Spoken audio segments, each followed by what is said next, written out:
You know how sometimes you just stare at the ceiling and wonder what's really going on in your head? Like, who am I really? Where do thoughts come from? Why do I feel stuck? Why do I dream? Why do I even exist? Now imagine someone hands you a tiny piece of paper. It looks harmless, barely visible. You place it on your tongue, and for the next 10 hours, everything you thought you knew about your mind gets turned inside out. That's LSD. It doesn't just alter your mood. It doesn't just make things look funny. It goes deeper than that. It pulls you underneath the surface of your consciousness, to the places your default brain never takes you, to the backstage of thought, to the roots of fear, the architecture of identity, to where the self is built. But how?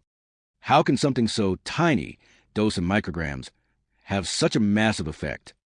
Let's take a trip. LSD, lysergic acid diethylamide, discovered in 1938 by Albert Hofmann, a Swiss chemist working for Sandoz Laboratories. He was studying compounds from a fungus called ergot, which grows on rye. Historically, ergot had some dark associations, hallucinations, madness, even death. But Hoffman was after something useful, maybe even therapeutic. He synthesized LSD-25, then shelved it. It wasn't interesting. 5 years later, in 1943, something told him to revisit it. He absorbed a bit through his skin and felt different. 3 days later, he took a deliberate dose, 250 micrograms, and got on his bicycle to ride home. The world melted around him. Objects breathed. Time twisted. He wasn't sure if he was dying or becoming something else. That was the first intentional acid trip in human history. And it would change psychology, neuroscience, culture, even consciousness itself forever. To understand LSD's effects, we need to look at the brain, not just as an organ, but as a pattern machine. Your brain is constantly filtering reality. It gets flooded with data, millions of bits per second. What you see, what you hear, what you remember, what you ignore. But your brain doesn't show you everything. It shows you what it thinks matters. That filtering system is incredibly useful. It keeps you sane, keeps you grounded, but it also limits you. Over time, it creates rigid pathways, habits of thought, patterns of perception. It becomes a closed loop. That's where LSD comes in. When you take LSD, it binds the serotonin receptors in the brain, especially one called 5-HT2A. This receptor plays a huge role in regulating mood, imagination, and perception. But LSD doesn't just activate it. It sticks to it like glue, longer than natural serotonin would. And it bends it literally in a way that changes how it signals. Suddenly, the boundaries inside your brain dissolve. Imagine your brain is like a corporation. Different departments, vision, language, memory, emotion, all doing their own job, mostly not talking to each other. Now imagine LSD walks in like a weird consultant and says, "Hey, why don't everyone start collaborating at once?" And suddenly, the visual department starts sending data to the emotion center. The sound system gets input from memory. The ego shuts down and the deep creative team, takes over. This is called global functional connectivity. And under an fMRI, it looks beautiful. The brain lights up in new patterns, like fireworks, like a mind seeing itself for the first time. But it's not just neurons firing randomly. There's structure in the chaos.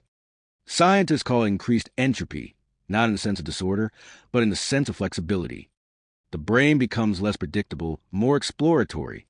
That's why people say things like, "I realize I'm not my thoughts. I felt like I was one with everything. I saw the source of my trauma. And let it go." These aren't just poetic metaphors. They're real reflections of a brain restructured in real time. Now, here's where it gets. There's a part of your brain called the default mode network, the DMN. It's basically the part of you that says, "I'm me." It handles self-referencing, introspection, storytelling, planning. Your inner narrator. In people with depression, anxiety, OCD, this network becomes overactive. It loops, ruminates, obsesses. It's the voice that won't shut up. LSD disrupts the DMN, temporarily but powerfully. It's like pulling the plug on your ego. And in that silence, some people feel relief for the first time in years. That's why research today, real clinical research, is looking at LSD and similar psychedelics as treatments for depression, PTSD, addiction, existential distress. We're not talking about getting high. We're talking about neuroplasticity, rewiring the brain, interrupting the loop. Even single doses, when combined with psychotherapy, have shown long-term improvements. And unlike many psychiatric meds, LSD isn't something you take every day. Of course, it's not all enlightenment and rainbows. Trips can be dark, terrifying, confusing. You can't control what surfaces. You might revisit childhood memories, face your mortality, lose touch with reality, cry for hours, feel like you're dying. And if you're not in the right mindset or the wrong environment, it can turn into what people call a bad trip. But even then, some researchers argue there are no bad trips, only difficult ones. Because what LSD really does is show you, all of you, without filters, without defenses, the joy, the pain, the absurdity, the beauty, the everything.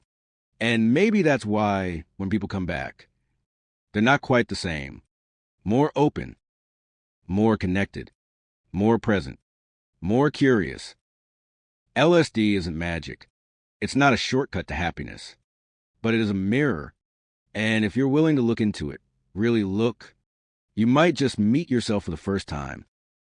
This has been The Mythologist. If you enjoyed this journey into mind, leave a comment, hit subscribe, and share the trip. And remember, sometimes, to understand your thoughts, you have to go far beyond them.